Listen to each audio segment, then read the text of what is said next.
दोस्तों, आखिरकार डॉक्टर जयशंकर की मार्को रूबियो से मुलाकात हो गई। इंडिया छा गया है यूनाइटेड स्टेट्स में और पूरी दुनिया में कि जिस तरीके से डॉक्टर जयशंकर अमेरिका की न्यू एडमिनिस्ट्रेशन की पर्सनालिटी से इंटरेक्ट करते हुए नजर आए हैं, अनबिलीवेबल। बुनियादी तौर पर हम प्रायोरिटी में नहीं हैं। लेकिन इंडिया को जैसे रिप्रेजेंट किया है डॉक्टर जयशंकर ने, वो किसी और के बस की बात नहीं है।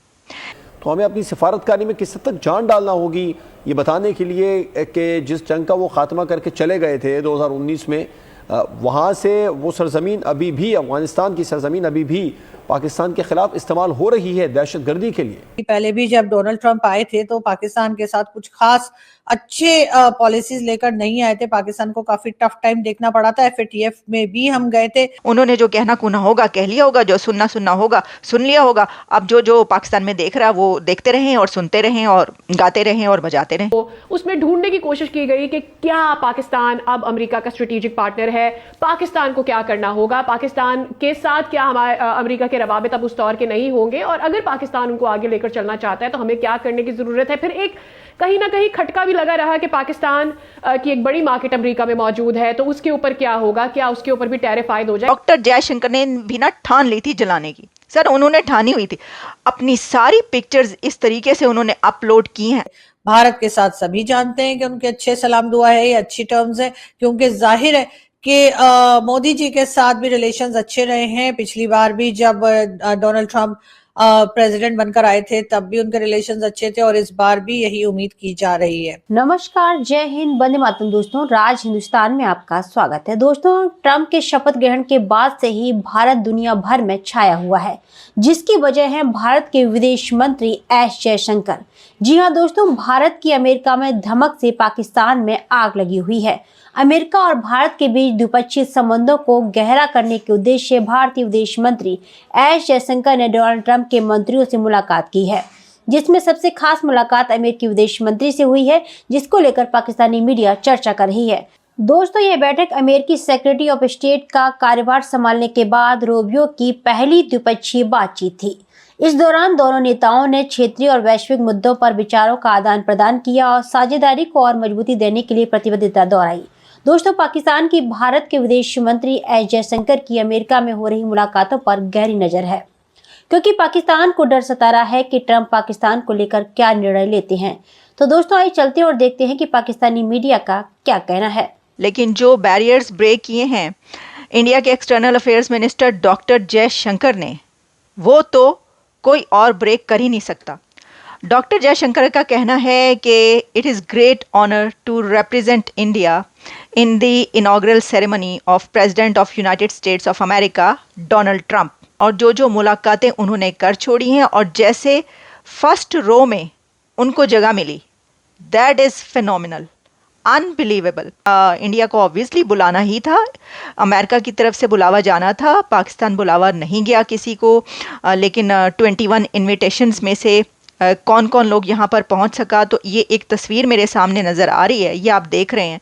ये बिलावल भुट्टो की एक तस्वीर लगाई हुई है, लेकिन मुझे लग रहा है कि ये तस्वीर उनकी नहीं है, ये कोई फेस लगाया हुआ है ये। लेकिन अगर वाकई वो पहुँचे हैं, लेकिन नज़र कहीं नहीं आए। और पाकिस्तान की तरफ से तो कोई पहुंचा या नहीं पहुंचा, लेकिन हम इस वक्त बात कर रहे हैं डॉक्टर जयशंकर की कि वो ना सिर्फ पहुंचे हैं बल्कि वो छा गए हैं। Secretary state of United States of America, यानी अब इस वक्त new secretary state Marco Rubio के साथ उनकी मुलाकात हो गई है, उनका इंटरेक्शन हुआ है, उनकी मीटिंग हुई है मार्को रूबियो के साथ। और सिर्फ सेक्रेटरी मार्को रूबियो के साथ ही नहीं, बल्कि जैसा मैंने कहा कि वो कौन सी डिग्नेटरी है, वो कौन सी न्यू एडमिनिस्ट्रेशन में वो कौन सा नाम नहीं है जिनके साथ उनकी मीटिंग ना हुई हो। चलिए हम स्टार्ट कर देते हैं 19 जनवरी से। देखिए, जो डॉक्टर जयशंकर है ना, एक तो मैंने आपको बताया कि उन्होंने क्या कहा है। उन्होंने कहा है कि मेरे लिए बड़े ऑनर की बात है कि मैंने इंडिया को रिप्रेजेंट किया। वो क्यों कहा उन्होंने? क्योंकि इस वक्त हर तरफ उनकी बात हो रही है। भाई देखिए कि जब आप जाते हैं ना कहीं पर फैशन शो देखने के लिए, आप पेरिस में भी जो दुनिया भर का सबसे टॉप क्लास फैशन शो होता है ना, उसका जो फर्स्ट रो होती है ना, उसमें जो सबसे टॉप क्लास दुनिया की पर्सनालिटीज़ होती हैं उनको सीट मिलती है। अब आप यूनाइटेड स्टेट्स की इस इनॉग्रल सेरेमनी में लोगों ने बहुत कोशिशें की, मिलियंस ऑफ डॉलर्स स्पेंड किए हैं। ये भी आप जान लें। जो मुकेश अंबानी हैं और नीता अंबानी, वो भी बहुत धड़ल्ले से वहाँ पर डिनर्स में भी नजर आए और बहुत सी वहाँ पे सेरेमनीज ऐसी हुई जहाँ पर वो नजर आए हैं। लेकिन कहा यह जा रहा है कि मुकेश अंबानी ने कोई $1 मिलियन स्पेंड किया इसके ऊपर। देखिए, वो तो उन्होंने देना ही था, सिर्फ इसके लिए नहीं। मुकेश अंबानी एक इतना बड़ा नाम है दुनिया का कि जो डोनाल्ड ट्रंप के लिए डोनेशंस दिए जा रहे थे दुनिया भर की ऐसी पर्सनालिटीज़ की तरफ से, बिजनेसमैन जो दुनिया के टॉप बिजनेसमैन है, तो ऑब्वियसली मुकेश अंबानी ने पीछे रहना था। लेकिन जो $1 मिलियन देता है और जिसने दिए हैं उसको 6 लोगों को साथ ले जाने की जो है वो इजाज़त थी। इस साउथ एशिया में इंडिया के डॉक्टर जयशंकर के अलावा कौन सा आपको लीडर नज़र आया है? कौन से फॉरेन अफेयर्स मिनिस्टर नज़र आए हैं इस सेरेमनी में? मैं सोच रही थी कि बांग्लादेश के मोहम्मद यूनुस साहब की बड़ी यहाँ पर जान पहचान है, तो वो तो आएंगे ही आएंगे, यकीन करें। मेरा ये था, मैंने कहा पाकिस्तान से ठीक है कोई नहीं जाएगा, ऐसा लग रहा है कि बुलावा, ऑफिशियल बुलावा तो नहीं गया वहाँ पर। और जो टिकटें ख़रीदने की बात हो रही है, वो भी जब सेरेमनी बाहर से अंदर चली गई तो वो कहते हैं ना कि दिल के अरमा आंसू में बह गए, तो वो बहुत से लोगों के दिल की अरमा आंसुओं में नहीं बल्कि मिलियंस ऑफ डॉलर्स नहीं चले, थाउजेंड्स ऑफ डॉलर्स जो हैं वो पानी में रुड़ गए। लेकिन बात यह है कि बांग्लादेश से भी कोई नहीं, सब कंट्रीज़, नेबरिंग कंट्रीज़ उठा लें तो कौन हुआ उस रीजन का लीडर? कौन है? India. Doctor Jaishankar first row में, यानी पहली लाइन में, पहली सीट पर वो बैठे हुए हैं। मुझे इतना नहीं था, मैं आपको बता रही हूँ, मेरा ये था कि भाई ठीक है नज़र आएंगे पीछे, मतलब जो आगे की 5, 6, 7, 8 लाइनें होती हैं जिसमें डिग्निटरीज होंगे और उसके अंदर वो नज़र आएंगे बैठे हुए थे कि जैसे प्रेसिडेंट डोनाल्ड ट्रंप उन्हीं से कोई खिताब कर रहे हैं, उन्हीं की तरफ देखकर। बिल्कुल वो है जो है ना, वो पहली सीट पर और सबसे पहले सबसे आगे बैठे हुए हैं। बड़े ऑनर की बात है सर ये। उन्होंने कोई पैसे देकर नहीं गए, वो आए यहाँ पर। वो अलग बात है कि वो बिलियंस ऑफ डॉलर्स का जो बिजनेस है वो इंडिया की तरफ से अमेरिका में आएगा, ठीक है, ये अमेरिका भी जानता है। लेकिन इससे सिवा भी उनकी अपनी एक अलग हैसियत है, अपनी एक मुकाम है और वो उन्होंने करके दिखा दिया।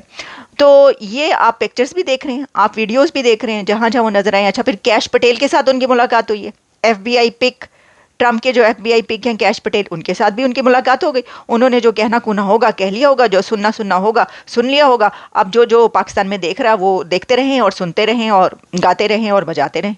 हम क्या कह सकते हैं इस बारे में? ठीक है, देखें तमाम पर्सनालिटीज़ के साथ वो मिल रहे हैं। ये वो की पर्सनालिटीज़ हैं। मैं आपको किस लिए बता रही हूँ? अच्छा, मैं 1 बाय 1 बताई देती हूँ। डॉक्टर जयशंकर ने भी ना ठान ली थी जलाने की, सर उन्होंने ठानी हुई थी। अपनी सारी पिक्चर्स इस तरीके से उन्होंने अपलोड की हैं। जाहिर इवेंट पर 19 से शुरू हुए, क्वाड लीडर्स के साथ, फॉरेन अफेयर्स मिनिस्टर्स के साथ, जापान से लेकर जिसके साथ उनकी मीटिंग्स हुई पहले वो किया। 20 को वो बिल्कुल सामने की लाइन में जम के बैठे हुए हैं, धड़ल्ले से बैठे हुए हैं, दबंग तरीके से। फिर उन्होंने वो शेयर करवा दिया, तो लोगों को तो मतलब आगे लग गई। लोगों ने कहा कि भाई ये क्या है? अच्छा, ये तो सबसे पहली लाइन में बैठे हुए, तो भाई क्यों ना बैठे? भाई वो 5वीं बड़ी इकोनॉमी से 3री बड़ी की तरफ जा रहे हैं। तरह तरह की बात की जा रही है कि डोनाल्ड ट्रंप जो अब दोबारा आए हैं एज अ प्रेसिडेंट, तो अब उनकी किस तरह की पॉलिसीज होंगी, क्या बात करेंगे, किस कंट्री को फायदा होगा, किसको नुकसान होगा, कौन परेशान रह सकता है और किसके लिए खुशी की बात है। यही चीजें चल रही हैं पाकिस्तान के लिए। जी कहा जा रहा है कि कई तरह की प्रॉब्लम्स जो है पाकिस्तान फेस कर सकता है और उसकी वजह यही बताई गई है कि जी पहले भी जब डोनाल्ड ट्रंप आए थे तो पाकिस्तान के साथ कुछ खास अच्छे पॉलिसीज लेकर नहीं आए थे। पाकिस्तान को काफी टफ टाइम देखना पड़ा था। FATF में भी हम गए थे और इसके अलावा कई तरह की बातें की जा रही, जिसमें ये भी कहा जा रहा है कि डोनाल्ड ट्रंप की जो इस वक्त की टीम है उसमें कई लोग ऐसे हैं जो नहीं चाहते कि पाकिस्तान को अमेरिका की तरफ से मजीद कोई मदद या फंड की शक्ल में जो है पैसा या डॉलर दिए जाएं। और अगर डोनाल्ड ट्रंप ने भी इस चीज को ओके कर दिया तो फिर एक नई मुश्किल जो है वो पाकिस्तान को देखने को मिल सकती है। लेकिन आखिर ये सिलसिला कहीं ना कहीं जाकर तो यहाँ तक पहुंचना ही था। So what do you think, Pakistan क्या प्लान करे हमारे ताल्लुकात को लेकर जब हम डोनाल्ड ट्रंप की सदारत को देखते हैं? पहले तो ये कि हमें भी थोड़ा सा ठहराव होना चाहिए कि इतना कोई एक्साइट होने की जरूरत नहीं है। हमारे ताल्लुकात अमेरिका के साथ बहुत ही लो लेवल के रहे हैं पिछले 4 साल। आपको मालूम ही है कि जब से अमेरिका ने मिलिटरीली विड्रॉ किया है अफगानिस्तान से, उसके बाद से हमारे ताल्लुकात जो हैं, बाहमी ताल्लुकात में कोई खास वजन नहीं रहा। बल्कि जो हम चाहते थे कि एक रीसेट हो ताल्लुकात का, वो नहीं हुआ बाइडेन इंतजामिया के टेन्योर में। तो मैं समझती हूँ कि हमें अभी इस बात को तस्लीम करना चाहिए कि पाकिस्तान अमेरिका की खारजा पॉलिसी की तरजीहात में शामिल नहीं है। अमेरिका की तरजीहात है चीन, मशरिक वस्ता, यूक्रेन, रूस, उसमें पाकिस्तान फिगर नहीं करता। लेकिन ये आपका सवाल बिल्कुल वजह है कि पाकिस्तान को क्या करना चाहिए। मेरा ख्याल है पाकिस्तान को ठंडे दिल से एक ऐसी स्ट्रेटजी बनानी चाहिए जिससे कि हम इंगेज कर सकें अमेरिका को। लेकिन हमारे लिए भी ज़रूरी है कि पहले मुआशी तौर पे अपने आप को हम स्ट्रेंथन करें और साथ साथ हम सियासी स्टेबिलिटी तो इस्टेब्लिश करें। इसके बगैर तो कैसे कोई हमें सीरियसली ले सकता है। दोस्तों, आपने देखा कि पाकिस्तान भारतीय विदेश मंत्री जयशंकर की अमेरिका में हो रही मुलाकातों को लेकर खासा चिंतित नजर आ रहा है। आपका इस पूरी खबर पर क्या कहना है, हमें कमेंट बॉक्स में जरूर बताएं। खबर अच्छी लगे तो लाइक और शेयर करना ना भूलें। ऐसे ही तमाम खबरों से जुड़े रहने के लिए चैनल को सब्सक्राइब करना ना भूलें और आप देखते रहें राज हिंदुस्तान।